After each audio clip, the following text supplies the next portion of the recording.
Comme expliqué par RMC Sport, l'arrivée de Ruslan Malinovski à l'OM est en très bonne voie.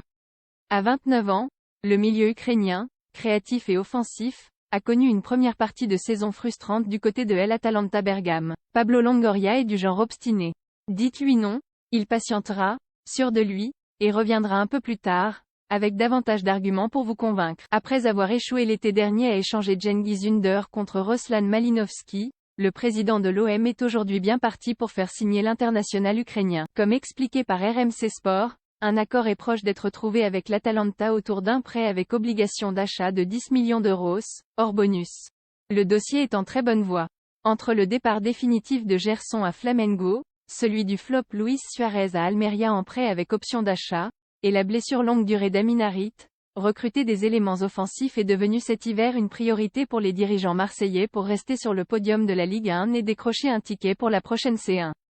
Moins utilisé à Bergame, le profil de Malinovski a toujours plu à Longoria, sans cesse à l'affût de jolis coups sur le marché des transferts. Du haut de ses 29 ans, le natif de Jytomyr, une ville à 140 km à l'ouest de Kiev, affiche un solide CV, même s'il n'est plus un titulaire indiscutable cette saison à Bergame. Ce qui explique, sans doute, pourquoi son club, actuel 7e de Serie A, n'en fait plus un élément intransférable. Dans le 3-4-1, cher à Gianpiero Gasperini, il est confronté entre autres à la concurrence du Brésilien Ederson et du Croate Mario Pasalic au poste de meneur de jeu, et à des profils différents pour les deux places en attaque, le Colombien Duvan Zapata, le Nigérian Ademola Lookman, le Danois Rasmus Højlund. Résultat, il alterne ces dernières semaines entre titularisation et passage frustrant sur le banc. Mercredi, pour la reprise du championnat, il n'a eu droit qu'à 10 petites minutes sur le terrain de la Spezia, 2-2. Forcément, sa feuille de statistiques ne décolle pas. Un seul but et 2 passes décisives en 15 apparitions. Un rendement loin de ses standards habituels. La saison 2019 à 2020, sa première en Italie, s'était conclue sur un total de 9 buts et 7 passes décisives en 44 matchs disputés toutes compétitions confondues. S'il a perdu de son influence à l'Atalanta, Malinovski reste un joueur à part. Un gaucher qui brille avant tout par sa lecture du jeu, sa faculté à se mettre rapidement face au but pour régaler ses partenaires en cassant les lignes adverses, et qui n'hésite jamais à prendre sa chance de loin. Sa qualité de frappe est redoutable.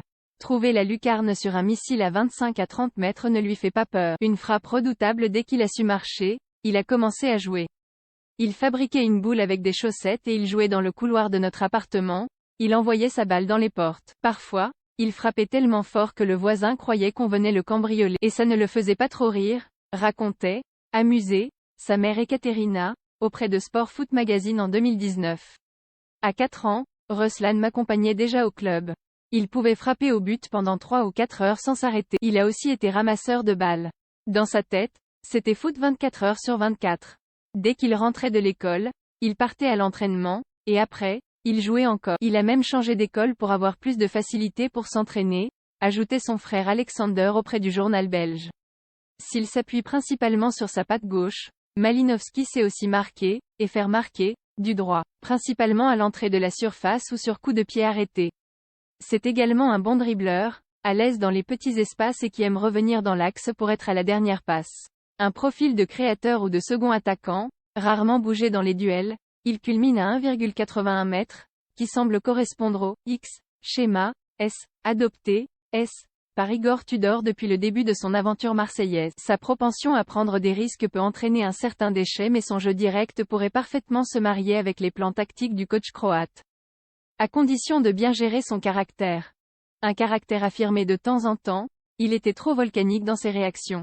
Quand je suis arrivé à Genk, les supporters reprochaient à Ruslan de ne pas assez défendre quand l'équipe n'avait pas la possession du ballon. Il se faisait siffler sur le terrain. Tu vois vite si un joueur applique tes recommandations aux entraînements. C'est une question de caractère, mais aussi d'intelligence.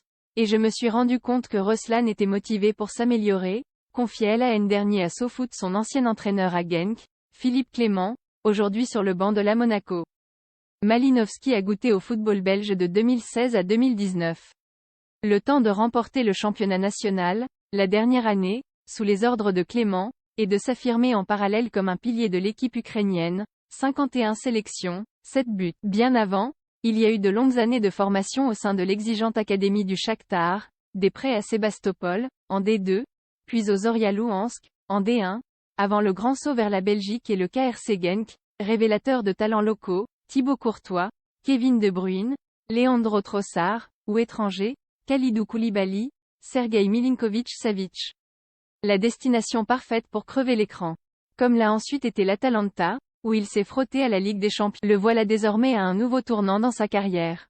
Il a besoin d'un rebond pour redevenir celui qui enchantait l'Europe il n'y a pas si longtemps avec Papu Gomez. Et l'OM ne demande que ça. https://twitter.com/Rodolpherio